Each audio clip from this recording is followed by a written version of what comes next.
Olá, queridas irmãs, queridos irmãos, meus amigos, minhas amigas. Vamos continuar nossa leitura de Mateus. Hoje nós vamos ler Mateus capítulo 9.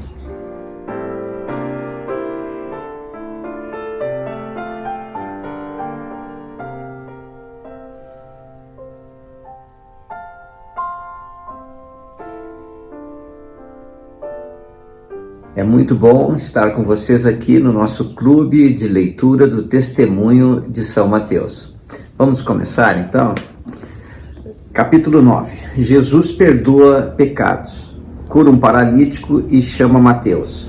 Jesus come com os pecadores, cura uma mulher que toca as suas vestes e revive a filha de Jairo. Ele abre os olhos dos cegos, expulsa um demônio e prega o evangelho. Nós vamos ir então do versículo 1 até o 8 agora. E entrando no barco, passou para o outro lado e chegou à sua cidade. E eis que lhe trouxeram um paralítico deitado numa cama. No capítulo 2 de Marcos, mostra-se que o Salvador estava numa casa, a multidão cercava a casa e não tinha como entrar. E como que o paralítico chegou lá? Amigos trouxeram um paralítico numa cama. E como não dava para entrar, eles cheios de fé, colocaram o paralítico em cima da casa, tiraram o telhado e desceram ele por cordas até onde estava o Salvador. Mostra a fé das pessoas ali, dos amigos, levando-o para ser curado, e também a fé pessoal daquele homem. No versículo 2, Jesus, vendo a sua fé, disse ao paralítico: Filho, tem bom ânimo, perdoados te são os teus pecados. E eis que alguns dos escribas diziam entre si: ele blasfema.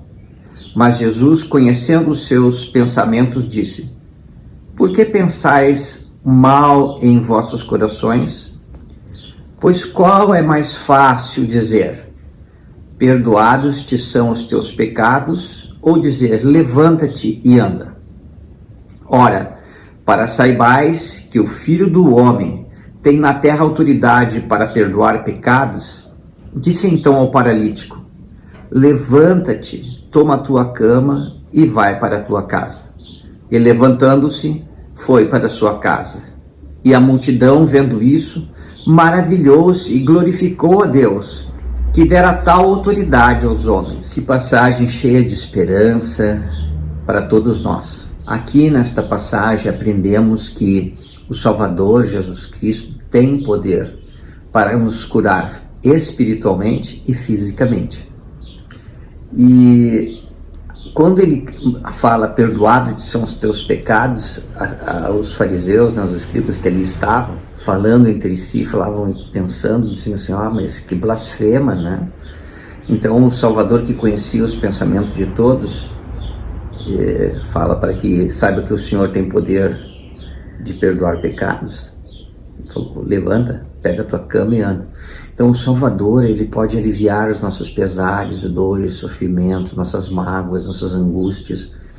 Ele pode nos ajudar espiritualmente e também pode nos curar fisicamente.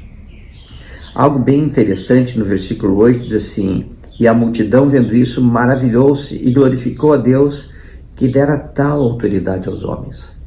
Observe que naquela época a medicina, não temos a medicina que existe hoje, mas tinha um homem que curava as pessoas.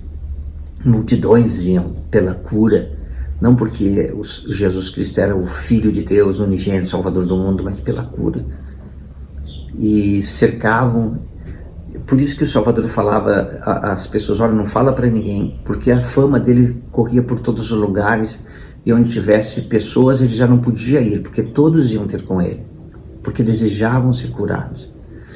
E às vezes as pessoas se aproximam do Salvador para pedir alívio de seus pesares, do seu estresse, do seu dia a dia, das suas aflições, e exercem até fé nisso, e recebem um alívio. Mas o ponto que está aqui é que eles não reconheciam que ele era o Filho de Deus, o Salvador do mundo. E a pergunta que poderíamos fazer para cada um de nós é: eu tenho esperança que Jesus Cristo é o Salvador, o Redentor do mundo? Quando eu busco Jesus Cristo, eu sinto paz no meu coração, confirmando que Ele é o Redentor? Boas perguntas para fazermos, não é?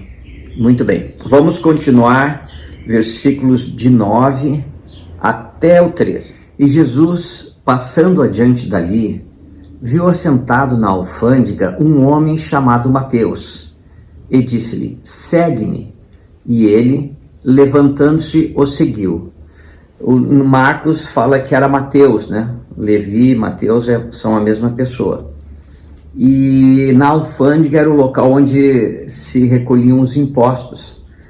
E a pessoa que exercia essa profissão na época era chamada de publicano. Os judeus odiavam os publicanos, porque ele era um judeu que estava trabalhando para o governo, no caso romano, e cobrando impostos do povo de Israel.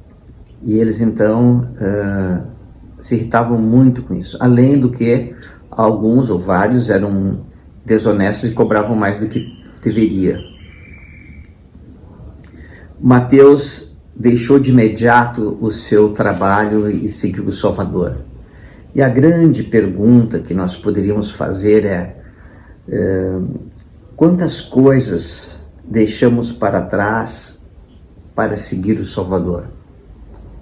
Estou disposto a abandonar alguns costumes, hábitos, tradições, cultura familiar e da nação, enfim, para seguir o Salvador Jesus Cristo?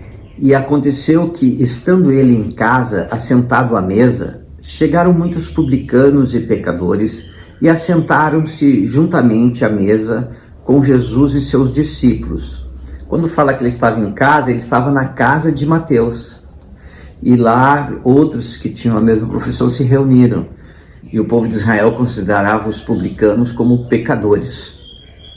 Versículo 11. E os fariseus, vendo isso, disseram aos seus discípulos: por que come o vosso mestre com os publicanos e pecadores?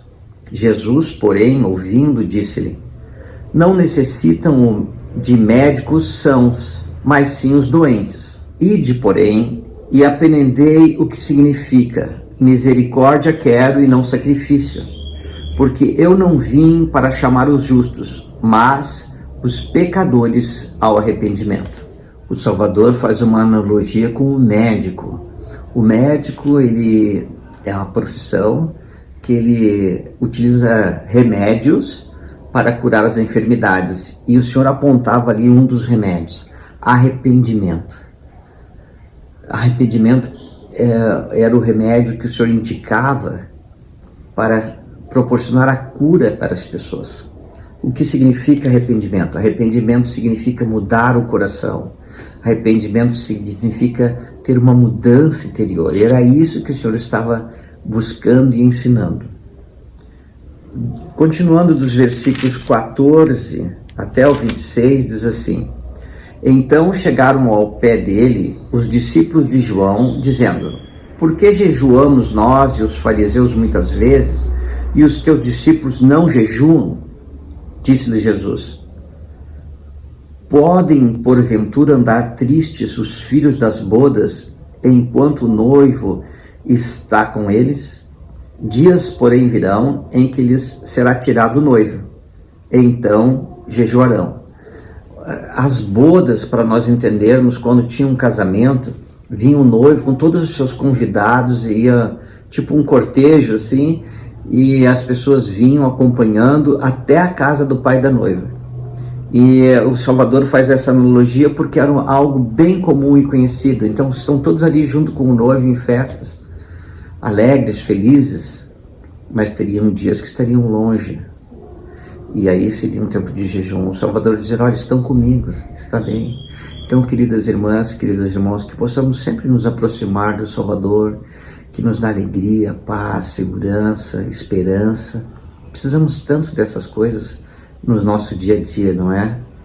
Vamos continuar aqui. E então o Salvador dá a grande lição, que vem no versículo 16. ninguém põe remendo de pano novo em roupa velha, porque semelhante remendo rompe a roupa e faz-se maior a rotura.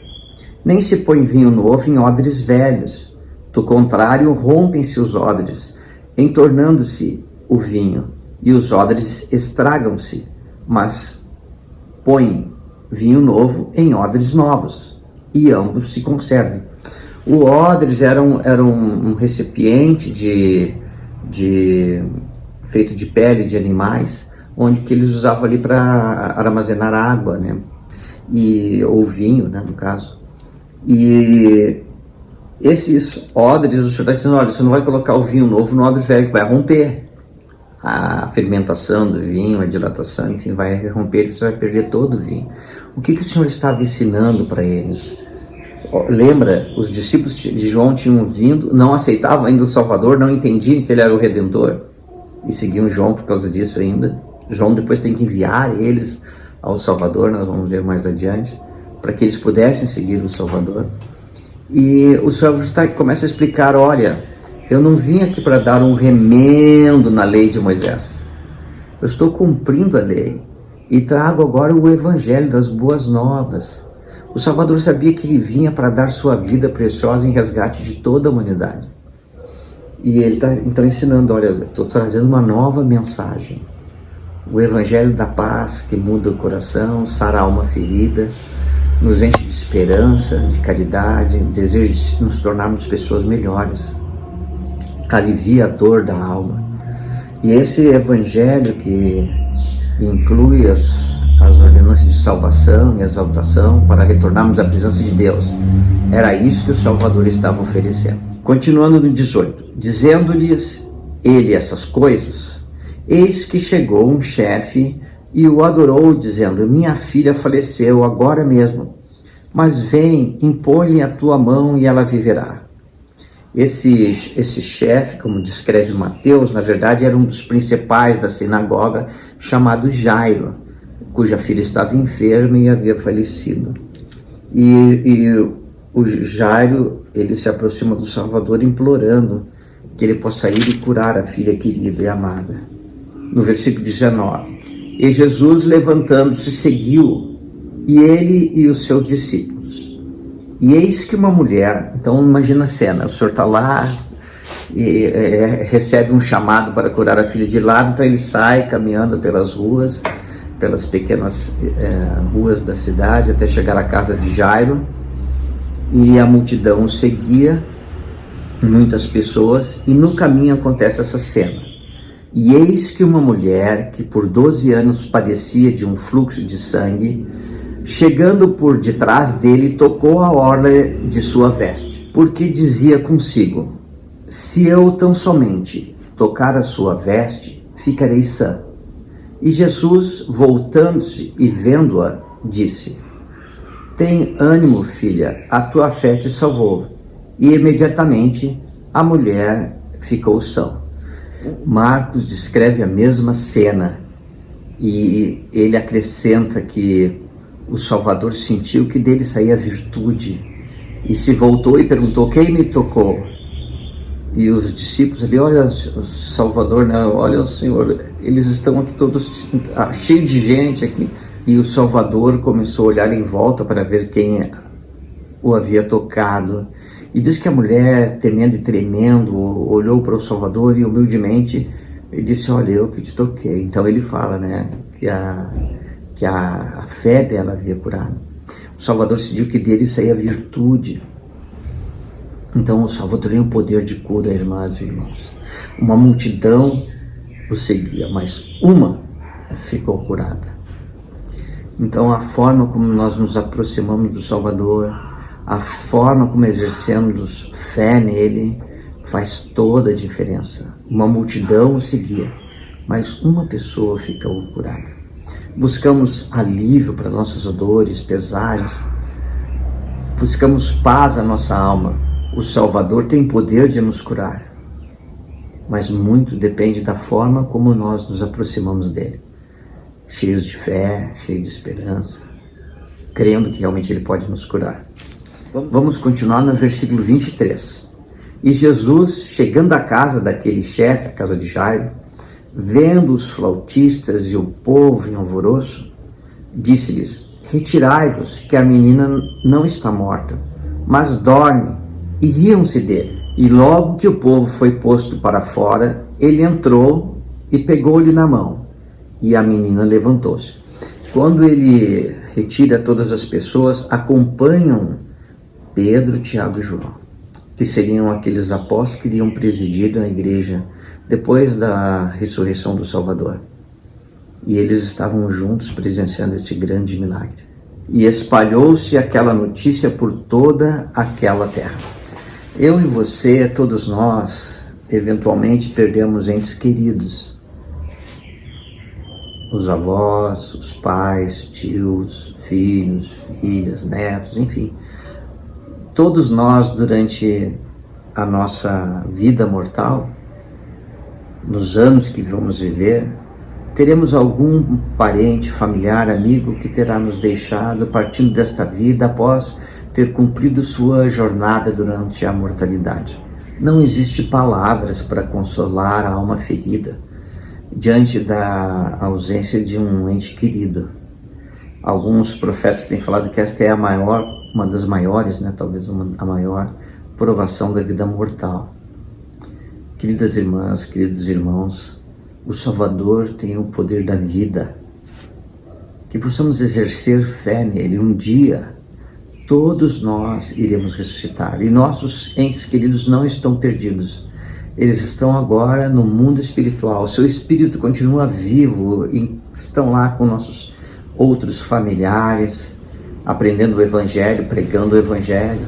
E a coligação de Israel continua lá no mundo espiritual. Assim como acontece aqui na mortalidade. 27. E partindo Jesus dali, seguiram-no 2 cegos, clamando e dizendo: tem compaixão de nós, filho de Davi. E quando chegou à casa, os cegos se aproximaram dele, e Jesus disse-lhes: credes vós que eu possa fazer isto? Disseram-lhe ele: sim, Senhor. E tocou então os olhos deles, dizendo: seja-vos feito segundo a vossa fé. Uma coisa interessante que há poucos momentos atrás nós comentamos que o Senhor fez aquela comparação com o médico, que o médico oferecia remédios para a cura, não é assim? E um dos remédios que nós vimos e comentamos foi o arrependimento. Mas aqui, e na experiência daquela mulher que tinha um fluxo de sangue há 12 anos, aprendemos um outro remédio: fé no Salvador Jesus Cristo. Às vezes, a vida mortal cheia de desafios familiares, desafios de trabalho, desafios de doença, enfim, tantos estresse na sociedade moderna. Mas o Senhor está oferecendo alguns remédios: fé no Senhor Jesus Cristo, arrependimento, mudar o coração interior. São remédios que, com fé no Salvador, nós podemos curar nossas almas, podemos curar nossas enfermidades, podemos curar a alma ferida. Vamos ver o que aconteceu então? E os olhos se lhes abriram, e Jesus advertiu-os severamente, dizendo: vede que não o saiba ninguém. Mas, tendo ele saído, divulgar a sua fama por toda aquela terra. E havendo-se eles retirado, trouxeram-se um homem mudo e endemoniado. Olha que interessante, naquela sociedade que não tinha tantos recursos, existia um homem que fazia curas e milagres, e as pessoas vinham aos montes atrás dele, multidões, para que ele curasse seus enfermos. Por isso que o Salvador falava: olha, não fala para ninguém, guarda no teu coração. Porque ele já não conseguia mais andar em público. Então logo eles saíram, outros se aproximaram. E no versículo 33 então continua: expulsou o demônio, falou o mudo, e a multidão se maravilhou, dizendo: nunca tal se viu em Israel. Mas os fariseus diziam: ele expulsa os demônios pelo príncipe dos demônios. Assim como os fariseus daquela época, hoje, em nossos dias, muitas pessoas procuram fazer com que as pessoas não acreditem mais no Salvador, Jesus Cristo. E à medida que a nossa sociedade vai se tornando mais complexa, mais moderna, mais cheia de recursos e riquezas, mais pessoas vêm e procuram desacreditar o Salvador. Que possamos ter muito cuidado para não nos enganarmos, porque Jesus Cristo é a fonte de toda a salvação. Ele é o caminho, a verdade, a luz, a vida. E diz a Escritura que ninguém vai ao Pai senão através de Jesus Cristo, João 14,6. Ah, queridas irmãs, queridos irmãos, enquanto o mundo, muitos no mundo, param de acreditar em Cristo, em Jesus Cristo, Filho de Deus, que possamos voltar o nosso coração, a nossa mente para o Salvador, que possamos orar, que possamos ler as Escrituras, que possamos ser pessoas boas, que fazem o bem, e que possamos nos apegar ao Salvador Jesus Cristo. E percorria Jesus todas as cidades e aldeias, ensinando nas sinagogas deles e pregando o evangelho do reino, e curando todas as enfermidades e moléstias entre o povo. E vendo a multidão, teve grande compaixão deles, porque andavam fatigados e desgarrados, como ovelhas que não têm pastor. Então disse aos seus discípulos: a seara é realmente grande, mas poucos são os ceifeiros. Rogai, pois, ao Senhor da seara, que mande ceifeiros para a sua seara. A seara era aquela grande plantação de trigo ou outros produtos, e os ceifeiros eram os que iriam colher, né? E o Senhor está dizendo: olha, a seara é muito grande, pede ao Senhor que mande mais pessoas, né, para trabalharem na obra. Hoje, em nossos dias, que possamos orar ao Senhor dos céus, que possa mandar mais pessoas que preguem o Evangelho, que ensinem sobre o Príncipe da Paz, que é o Salvador Jesus Cristo, a fonte de toda a salvação. Ah, queridas irmãs, queridos irmãos, como foi bom poder compartilhar esses pequenos minutos com vocês sobre a leitura de Mateus 9. Que possamos sempre nos achegar ao Salvador Jesus Cristo, para que possamos ser cheios do Espírito Santo e desenvolver mais esperança no Salvador, no Redentor, no unigênito de Deus, no primogênito, nosso Salvador Jesus Cristo. Ele vive. E esta é a mensagem que eu trago para vocês, para todos nós hoje. Tchau, queridas irmãs, queridos irmãos, e até a próxima leitura.